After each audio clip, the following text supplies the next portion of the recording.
Great to have you along for the ride. Thanks a lot for stopping by. Glad to have this man back. Or actually, the first time you've been on the show, but I think you and I have run into each other a lot. It's Steve Bannon, former White House chief strategist and just out of prison. Steve, how are you? Good to see you. I'm doing great, Joe. Thanks for having me on. What you just did for us, I saw a soundbite of you standing there saying, I am proud that I just did what I just did, not only for yourself, but for the American people, and to expose what this Department of Justice is doing to people like you. First and foremost, how the beep did they put you in prison for not answering a subpoena that was illegitimate for an illegitimate committee that was formed incorrectly? Steve, my mind hurts trying to figure out how they got you behind bars. And also on a misdemeanor. I think I'm the only misdemeanor ever to be at Danbury Federal Prison. Prison's been around since I think the late 30s. No, it shows you the lawfare. Look, President Trump is going to get sentenced on 26 November. So don't think this is over. I mean, they're coming after Trump. He's still got this. They're using lawfare. They use the Justice Department. They're totally corrupt. Nancy Pelosi is playing smash mouth, and we have to vote him out of office tomorrow. How does she have that kind of power, Steve? She's in her mid-80s now. She's somebody who has made bad decision after bad decision for this country. Obviously very good at rounding up her troops on her side. I get that. But this woman herself is to blame for January 6th and the riot that happened. This woman herself is to blame for you and Navarro going to prison. How does one little person from San Francisco have that kind of power? Number one, she was the one that cracked the code of turning Silicon Valley, the venture capital community, and the investment banking community in San Francisco into a cash machine for the Democrats. Remember, part of the problem we have is these kind of oligarchs in Silicon Valley. Nancy Pelosi is the one that led them all into politics. That's her power base. And she's the most ruthless and toughest of everybody on Capitol Hill. And she's obsessed. Rolling Stone magazine, she had the interview where she said her purpose in life right now at 84 years old, make sure Trump never wins the presidency again, and he never sets foot in the White House. She's obsessed stopping Trump and the MAGA movement. That's why she had no problem on a misdemeanor from a phony committee, having a corrupt Justice Department send me to prison for 4 months, also Peter, but also they're after President Trump relentlessly. What do you think is going to happen? By the way, it's Steve Bannon. Make sure you go to warroom.org, warroom.org. Watch his show every day if you can. And if you can't, go back and watch it after he does it. What is their goal? I've never understood this. Do they just hate this country, hate the Constitution, hate how we're put together, hate the restrictions on them as our oligarchs? Is that the problem, that she can't be a monarch? They have an oligarchy right now, and they don't want the reason they hate Trump is Trump has been able to coalesce a populist nationalist uprising since the financial crisis of 2008. This has kind of been building up. President Trump came on. They hated when the factory ran in 2016. They hate his kind of populist nationalist policies. Now they hate him more and they're more worried because you've got, Megyn Kelly, Tucker Carlson, Vivek Ramaswamy, Elon Musk, David Sachs. You have a whole coalition, Nicole Shanahan. You have people that would never be associated with conservatism, never be associated with the populist uprising, never be associated with nationalist policies. Now are coming to his movement every day. Yeah. We're growing every day. Blacks, and I found this out in Danbury. And by the way, I want to thank all my colleagues in Mike Alpha unit, in Mike Alpha cell block in Danbury, which listen to your show every day. That's how I used to get the news updates. But it's really, I appreciate that. The black men and Hispanic men I learned in Danbury will not vote for Kamala Harris because she's the queen of mass incarcerations and she hasn't done anything. She's allowed 15 million illegal alien invaders in to destroy black and Hispanic economic opportunities. So they're more obsessed with Trump than ever. That's why tomorrow's so big. But our coalition builds every day. We build every day. We get people that wouldn't even pay attention to us a couple of years ago, some of the finest brains in the country. And I got to tell you, it's just really amazing and enervating to be part of this. It is Steve Bannon, former White House chief strategist, just out of prison, went and served a prison sentence for you and me to show you don't have to bend over backwards for this DOJ, for this government. And what do you do about it, Steve? Let's say Trump gets back in, and I pray to God he does. And again, I think they'll still try to imprison him even if he wins. Jamie Raskin alleges he won't let him take office, which Raskin has no power to do that. But what do you do with the DOJ? Can you completely disband it? We always hear, well, the frontline people are all good. The oligarchs running it are all bad. So what do you do about that? By the way, Raskin, I think if they take the House, this is why the House elections are so important for your audience. They take the House by one seat. He's already said he's not going to certify President Trump's victory. So that's a whole nother firestorm we got to work through. Look, it's quite simple. The investigations and the deconstruction of the administrative state, and particularly the intelligence, military, industrial complex tied into law enforcement, has to be, I think, Pags, has to be on a very fundamental, transparent investigation that's going to take a long time. We have to do it, but it has to be transparent so the American people see exactly what the problem is, what the conflicts are, and how we're going to do this. Number one, I think President Trump's going to be faced immediately in his first 100 days.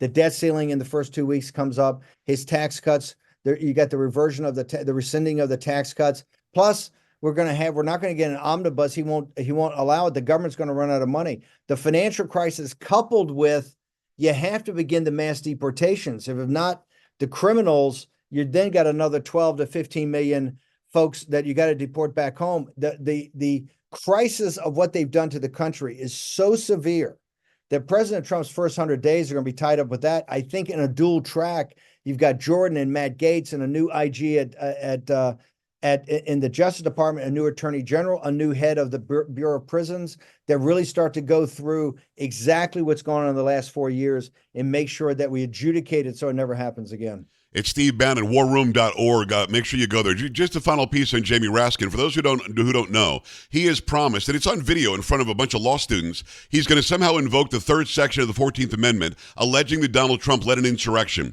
Nobody's been charged with insurrection, but if you can get it through Congress and get it to a president, if it's not Trump, if you can get that through Congress, you can literally, by law, by decree of Congress, say somebody was an insurrectionist and remove him.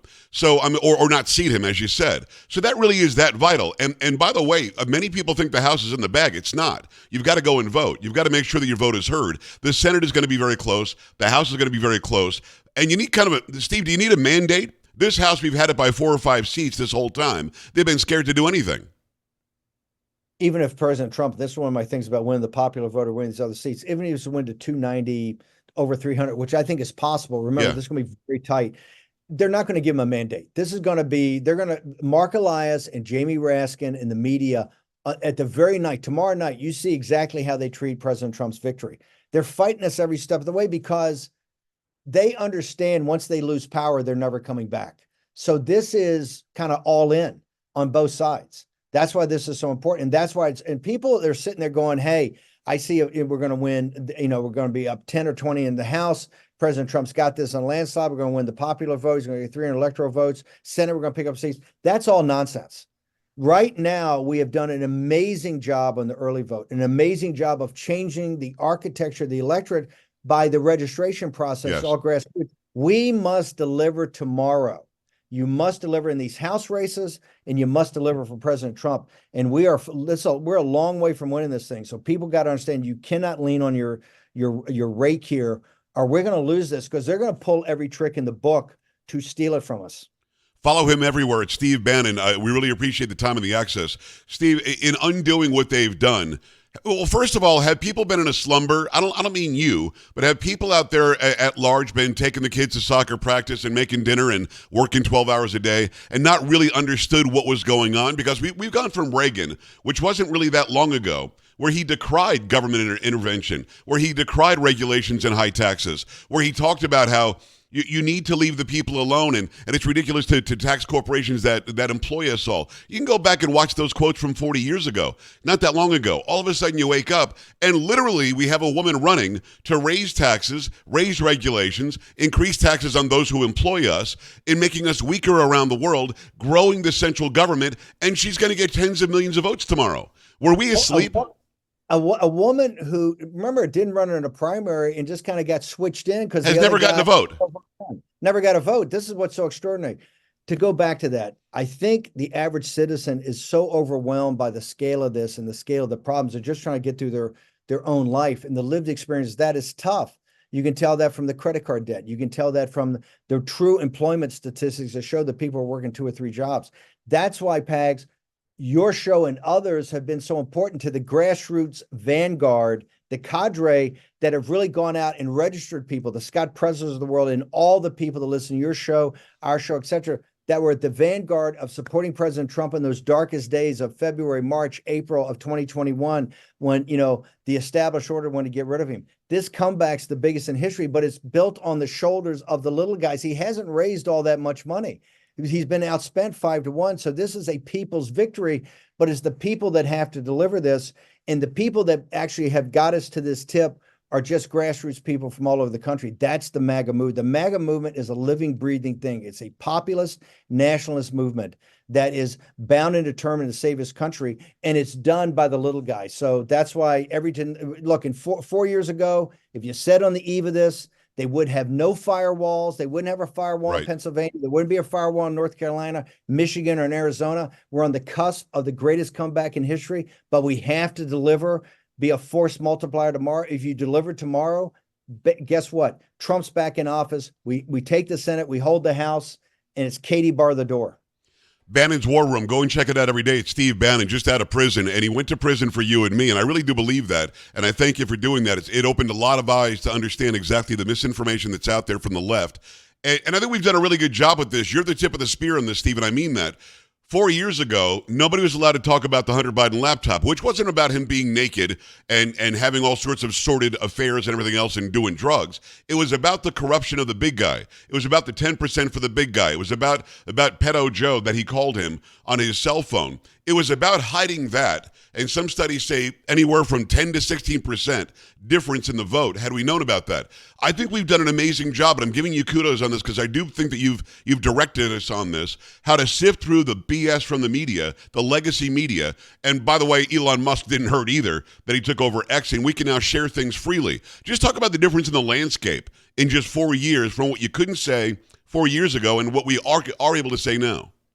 Well, that came about, remember, in the laptop was to get the New York Post to approve it. I was the one driving the part with Rudy on the Chinese Communist Party. The money they took is filthy. Yes. The selling out the country is filthy. But the administrative state, they had 51 intelligence officials that had security clearances that wrote a letter a couple days before the election because they knew how toxic this was, right? To say nothing on here that's Russian disinformation, and they knew that was a bald-faced lie. Yes. That's the type of people you're up against. I think it's courageous people like you and others out there that have hammered every day and said, I'm not giving up my First Amendment rights. What we've been able to dovetail is a populist movement to actually go out and register people. It is so laborious and cumbersome to register voters. Yet Scott Preston, these guys with no money, we've really changed the electorate. That's what nobody's talking about. That's why this thing is so shocking on the early vote.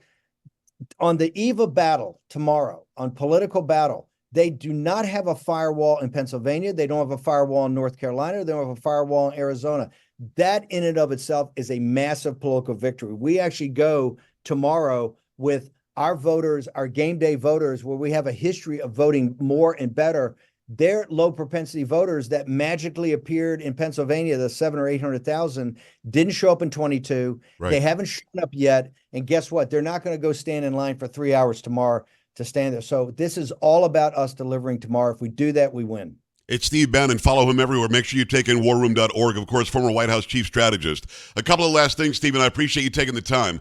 I've been given numbers from my friend Ted Nugent that 1/3 of the hunters aren't registered to vote.